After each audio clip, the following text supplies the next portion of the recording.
जय श्री श्याम दोस्तों, एक प्यारी सी कहानी के साथ। तो भगवान पर विश्वास करने की यह बहुत ही अनोखी कहानी है। एक बार एक लड़का था, दिन भर भगवान की भक्ति में लीन रहता। बहुत ही छोटा सा था, प्यारा सा था, परंतु बस भगवान पे उसको बहुत ज़्यादा विश्वास था। पूरा दिन वह मस्ती में रहता। वह हर वह खेल खेलता जो कि गाँव में लोग टोली बनाकर खेलते थे। उसे घर के कामकाज से कोई मतलब नहीं था और वह पूरा दिन अपने दोस्तों के साथ मस्ती में रहता। पर उसकी एक आदत थी, वह हर सुख दुख में भगवान का नाम जरूर लेता। अगर वह खेल में जीत जाता तो कहता, हे भगवान आपने मुझे जिताया है, और वह हार जाता तो कहता, हे भगवान यह भी आपकी मर्जी है। ऐसे करते करते वह दिन रात भगवान का ही नाम लेता था। उसे घर से कोई मतलब नहीं रहता था, बस घर आया, खाना खाया और बाहर जाकर खेलने लग जाता। न घर का कोई कामकाज करता था। वक्त के साथ वह लड़का बहुत बड़ा हो गया। अब परिवार के लोग सोचते कि वह व्यापार में तो हाथ बढ़ाएगा, परंतु उसने वह भी काम नहीं किया। जैसे ही वह बड़ा होता गया, वह साधु संतों की खूब सेवा करने लगा। साधु संत सदैव उसे आशीर्वाद देते और कहते कि बेटा तू एक दिन जिंदगी में बहुत तरक्की करेगा, जो तू निष्भाव से सबकी सेवा करता है। साधु संत उसे बहुत आशीर्वाद देते। सभी उसे आशीर्वाद देते और कहते कि यह लड़का बहुत ही अच्छा है, पूरा दिन अपनी मस्ती में मस्त रहता है और भगवान को रटता रहता है। लेकिन कोई भी काम धंधा न करने के कारण उसका परिवार उससे बहुत ज़्यादा परेशान था। जिस राज्य में वह लड़का रहता था, वहाँ के राजा की कोई भी संतान नहीं थी। संतान प्राप्ति करने के लिए राजा ने बहुत से उपाय किए, लेकिन एक बार किसी ने यह कहा कि अगर आप किसी की बलि दोगे तो आपके संतान की उत्पत्ति जरूर होगी। तब उन्होंने राजा ने पूरे नगर में ढिंढोरा पिटवा दिया कि जो भी माता पिता अपने पुत्र की बलि देने के लिए अपने पुत्र को मेरे पास भेजेगा, उसके माता पिता को बहुत ज़्यादा धन दौलत दी जाएगी और वह ज़िंदगी में उसको कमाने की ज़रूरत नहीं पड़ेगी। जब यह बात उस लड़के के माता पिता को पता चली तो उन्होंने अपने लड़के को भेज दिया और कहा कि कम से कम यह और तो कुछ काम का है नहीं, बस पूरा दिन भगवान की भक्ति में लगा रहता है और साधु संतों की सेवा में ही लगा रहता है।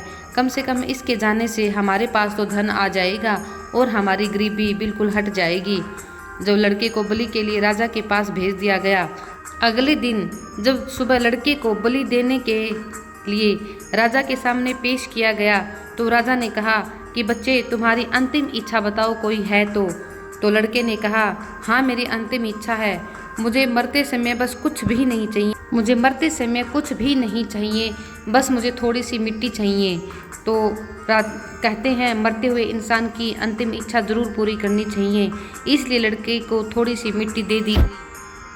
लड़के ने ईश्वर को याद करते हुए उस मिट्टी के 4 टुकड़े रखे। उसके पश्चात उसने 3 स्थानों को तोड़ा और चौथे स्थान को प्रणाम किया। लड़का बोला कि हे राजन, अब आप मेरी बलि दे सकते हो। राजा ने कहा कि मैं तुझे बलि तो दूंगा, परंतु तुम पहले मुझे इस बात का भेद बताओगे कि तुमने पहले मिट्टी के 4 हिस्से किए और फिर तूने 3 हिस्सों को तोड़ दिया और चौथा क्यों रखा। लड़के ने कहा, इस बात का भेद मैं तुम्हें कभी नहीं बताऊंगा। परंतु राजा ने फिर उससे कहा कि बच्चे, वक्त बहुत कम है तुम्हारे पास और तुम मुझे इस राज को बताओ कि तुमने मिट्टी के 3 ढेर करके 3 ढेरों को तोड़ दिया और चौथा तुमने अच्छे से रखा और हाथ जोड़कर प्रार्थना की। तो लड़के ने आखिर में कहा कि राजन रहने दो, यह बात तो सिर्फ मैं और मेरा ईश्वर ही जानता है, ये हम दोनों के बीच की बात है और मैं यह बात किसी तीसरे को नहीं बता सकता।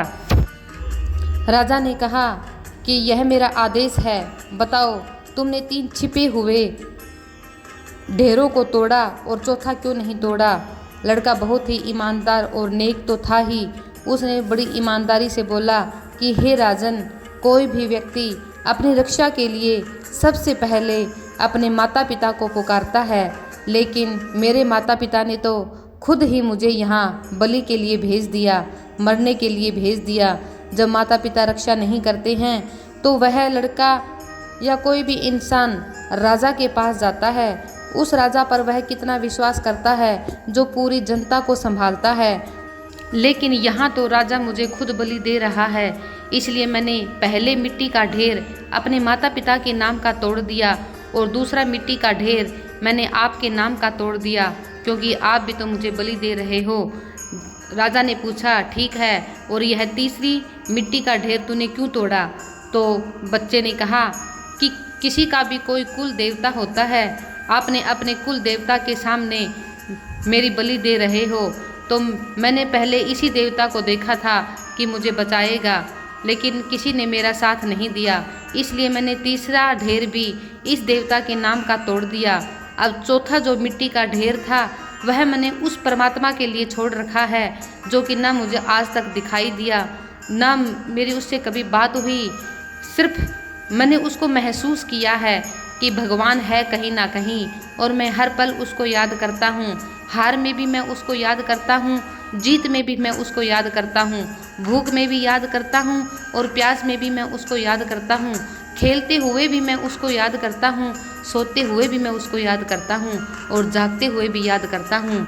तब मैंने ये चौथे मिट्टी का ढेर उस परमात्मा के लिए रख दिया कि हे प्रभु, मेरा इस संसार में कोई भी नहीं है, जिन जिन को मैंने देखा है और जिन जिन पर मैंने विश्वास किया है उन्होंने किसी ने मेरा साथ नहीं दिया, और परंतु मैंने ना आपको देखा है ना मैंने आपको छुआ है, सिर्फ हर पल मैंने आपको महसूस किया है कि ईश्वर कहीं न कहीं ज़रूर है, और ईश्वर, मैं आप पर अपनी अंतिम सांस तक आप पर हमेशा विश्वास करूँगा, इसलिए मैंने चौथी ढेरी को नहीं तोड़ा।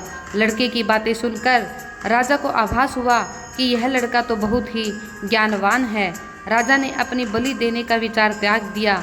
उस लड़के के ईश्वर के प्रति आस्था ने उसकी आस्था को नहीं मारा, और ईश्वर की कृपा से राजा का मन बदल गया और उस लड़के को ही अपना उत्तराधिकारी यानी कि अपना बेटा घोषित कर दिया। इसलिए कहा जाता है कि ईश्वर की भक्ति में असंभव चीज़ें भी संभव हो जाती हैं।